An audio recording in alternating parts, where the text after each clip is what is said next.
ሰላም ሰላም ወገኖቼ እንዴት ናችሁ? ደህና ናቸው። እኔ አስቴር ግደ ይባላሉ። ፒዲፒ በአስቱ ሚል ዩቲዩብ ቲክቶክ ፕሮግራም አለኝ። በዛም ደግሞ ጠቃሚ የህይወት ልምዶች፣ ጠቃሚ የሆኑ መልእክቶች እያስተላለፍኩ ነው። ዛሬ ደግሞ መልእክት ብዬ ያስኩት ሰው የልምዱ ውጤት ነው። የልምምዳችን ቀን በቀን በምናደርገው የህይወት ልምምድ ውስጥ ያለ ድምር ውጤት ነን ብዬ ነው የተነሳሁትና ወገኖች አሁን እኛ እንግዲህ ከማታ ጀምረን ማታ እንቅልፍ ልንተኛ ስንል መጀመሪያ በጊዜ የመተኛት ልምድ ቢኖረን ጥሩ ነው ብዬ አስባለሁ። በአእምሯችን ይሁን በጽሁፍ ደግሞ ለነገ የሚሆን ዝግጅት ማድረግ አለብን። በጊዜ የተኛ ሰው ደግሞ በጧት ለመነሳት ወደ ጉዳዮቹ ለመድረስ ይረዳዋል ማለት ነው። ስለዚህ በጊዜ መተኛትና በጧት መነሳት ጠቃሚ የህይወት ልምዶች ናቸው ብዬ ነው የማስበው። እኔ በበኩሌ ለስራ መሄድ ከሆነ 11 ሰዓት ተኩል ወይ ለ11:20 ጉዳይ ከጠዋቱ ከሌሊቱ ተነስቼ መተጣጠብ ሲኖርብኝ ተጣጠባለሁ፣ ጸልያለሁ። ከዛ ሙቅ ውሃ 1-2 ብርጭቆ ወይ 1 ብርጭቆ የሚሆን ትንሽ የሎሚ ጠብታ አድርጌ ወይ ደግሞ ጁስ የሚጠጡ ነገሮች አዘጋጅቼ መጠጣት ጥሩ የህይወት ልምድ ነው ብዬ አስባለሁ። እነዚህ ሞቅ ያለ ውሃ ትንሽ የሎሚ ጠብታ ኖሮት ሰው በሚጠጣ ጊዜ ምንድነው የሚሆነው? አእምሯችን ሌሊት ላይ ጥሩ እንቅልፍ ላይ ሲሆን ምንድነው የሚያደርገው? ሰውነታችን በሙሉ ራሱን ያጸዳል፣ ራሱን ያድሳል፣ ቆሻሻ ነገሮችን ያስወግዳል፣ ጤናውን ይጠብቃል እና በዛ ሰዓት ብዙ ላብና በትንፋሽ ደግሞ የሚወጡ ሰውነትን የሚያደርቁ ነገሮች ስለሚኖሩ እነዛ ቆሻሻዎች እንዲወጡና የወጣው ፈሳሽ እንዲተካ ሞቅ ያለ ውሃ 1 ብርጭቆ ወይ 2 ብርጭቆ በባዶ ሆድ መጠጣት ጥሩ የህይወት ልምድ ነው ብዬ እነግራቸዋለሁ ወገኖቼ። የጸሎት ጊዜም ደግሞ እንደዚሁ ቀኔን የማበራበት ነው፣ ከአምላኬ ጋር የምነጋገርበት ነው። የሰይጣንን መንፈስ የክፉ አሰራሮች በሙሉ ምዋጋበት ነው ማለት ነው። ጸሎት እንግዲህ ያው እንደተነጋገርነው ወገኖቼ አንደኛ እኛ ስለ ጸደቅን ብቻ ሳይሆን ስላመንንና ማድረግ ያለብን እያደረግን ስንሄድ ነው አምላካችን ቅርብ የሚሆነው እና በዛ ደግሞ ከክፉ እንጠበቃለን፣ ኃጢአታችን ይሰረይልናል፣ ወደ ከፍታችን የምንወጣበት ከእግዚአብሔር ጋር ህብረት የምንፈጥርበት ጊዜ ደግሞ ይሄ ደግሞ በጣም የጠዋት ልምዴ ነው። በጣም ደስ የሚለኝ የህይወት ልምድ ነው። ሌላው ተጣጥቤ ጽድት የምልበት ጊዜ 20 ደቂቃም ቢሆን ይኖረኛል፣ ራሴን የማዘጋጅበት። ከዛ ግን ከምንም በላይ በጣም የምወደው ደግሞ ሌላው ልማድ ለሰው ሁሉ ማጋራት አለብኝ ብዬ የማስበው ጠዋት ተነስቼ በተነሳሁት ለቁርስና ለምሳ የሚሆን ብዙ ጊዜ ጠዋት ራሴ አዘጋጅቼ ፍሬሽ የሆነ ምግብ ነው መመገብ ያለበት ሰው ብዬ አምናለሁ። እና ለዛ ደግሞ ሰውነታችን ሁል ጊዜ እንደምነግራቸው ወገኖች በጣም ኃይለኛ ጠቃሚ ፕሮቲኖች፣ በጣም ኃይለኛ ጠቃሚ ቅባቶች እና እንደዚህ ፋይበር የሚባሉ አሰር ምግቦች፣ ቫይታሚን፣ ሚነራልስ በመጠኑ ደግሞ ጠቃሚ ካርቦች ያስፈልጉታል እያልኩ እየተነጋገርኩ ነው። እና አብዛኛው ጊዜ ቁርሴን ሳዘጋጅ እንቁላል ነው ማዘጋጀው። ምሳዬን ደግሞ ሳዘጋጅ የቲማቲም፣ የካሮት፣ የቃሪያ፣ ሽንኩርት፣ ድንች አድርጌ ጥቅል ጎመን አድርጌ እርድና ቁንዶ በርበሬ አድርጌ አበሳሰሌን አስተካክዬ ጤነኛ ምግብ ምሳዬን ቋጥሬ እሄዳለሁ እንደማለት ነው።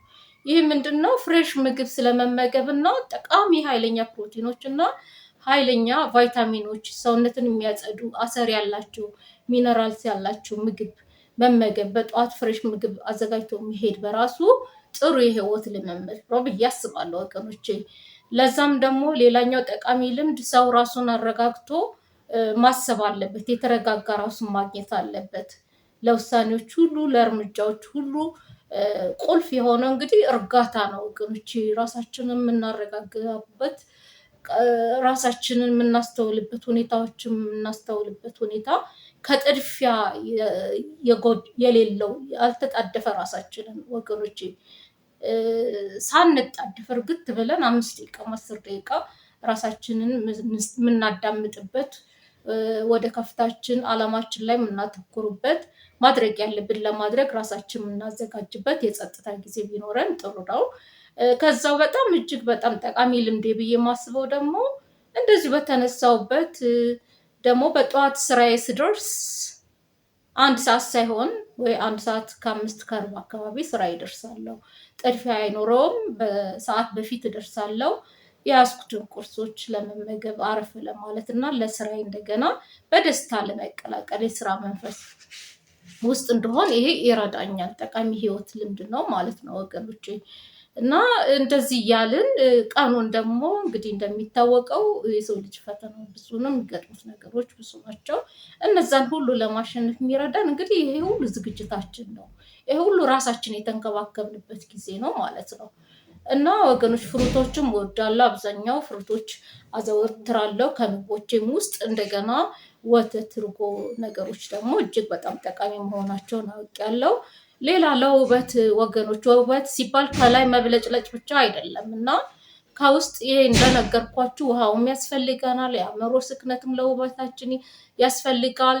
እንደገና ተጨማሪ የሚጠጡ ነገሮች በማዘጋጀት ለውበት ለንጽህና የሚሆነኝ ለጤና የሚሆነኝ ደግሞ በጣም ጠቃሚ የሆነ ጁስ አዘጋጃለሁ። ለምሳሌ የካሮት፣ የቀይ ስር፣ ቀይ ስሩን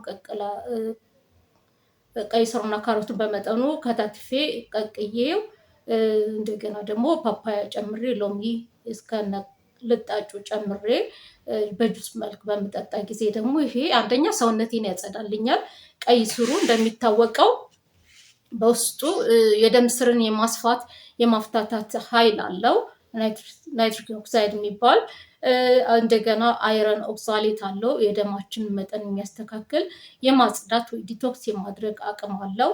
ሌሎችም ጠቃሚ ነገሮች አሉት። እንደዚሁም ካሮቱም ጠቃሚ የሆነ ቫይታሚን ኤ ስላለው ለውበትም ሆነ ለጤና በጣም ጠቃሚ ነው። ሎሚው ደግሞ በጣም እጅግ በጣም ጠቃሚ ነገር ቫይታሚን ሲ ስላለው የምንወስዳቸው ፕሮቲኖች ኮላጅን ፕሮዳክሽን እንዲኖር ሰውነታችን በአግባብ ኮላጅን እና አይረንን በትክክል ማግኘት ያለበትን ነገር እንዲያመርት እና እንዲወስድ ያደርጋል ማለት ነው።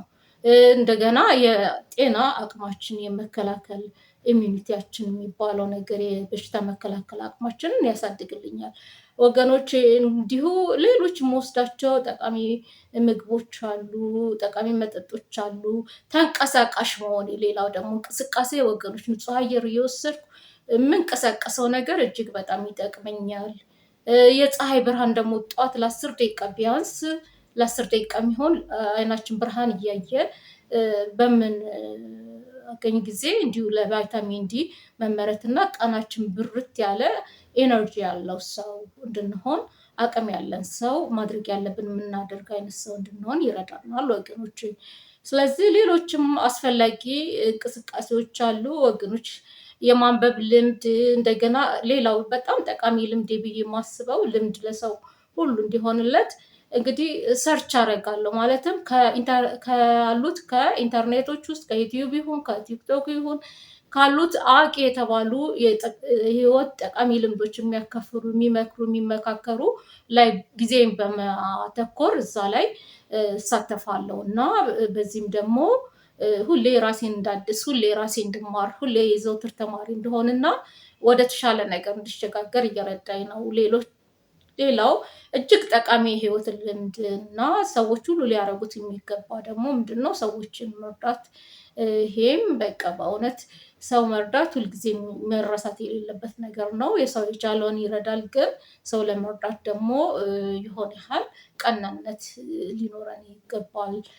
እንደዚህ እያልን ራሳችን ውበታችን ንጽህናችን በጠበቅን ቁጥር ወደ ስኬታችንን እንሄዳለን። ሌላው ደግሞ ወገኖች ለቆዳዬ ይሁን ለውበቴ ለአካሌ እንትን ደግሞ ሳውና፣ ስቲም፣ ሞሮኮ ባዝ እንደገና ጦሽ የሚባሉ ነገሮች እጠቀማለሁ እና እንደዚህ ጠቃሚ ህይወት ልምዶቼ ናቸው። ወደ ስኬት የማደርገው ሩጫ የተሻልኩ ሰው ለመሆን ራሴን የምሮጠው ሩጫ እና ከጊዜ ወደ ጊዜ በመጠኑም ቢሆን ስኬት ላይ መገኘቴ እና ጤናዬን መጠበቄ ይሄ ጠቃሚ ልምዴ ነው ወገኖች። አለመጨናነቅ፣ ደስተኝነት፣ በራስ መተማመን እጅግ ጠቃሚ ነገር ናቸው እና ለዛሬ ይሄ ነው መልእክቴ። አመሰግናችኋለሁ። በሌላ ጊዜ እስክንገናኝ አመሰግናለሁ። ላይክ፣ ሰብስክራይብ፣ ሼር ማድረግ አትርሱ። ኮሜንት ካላችሁም ጻፉልኝ። አመሰግናለሁ።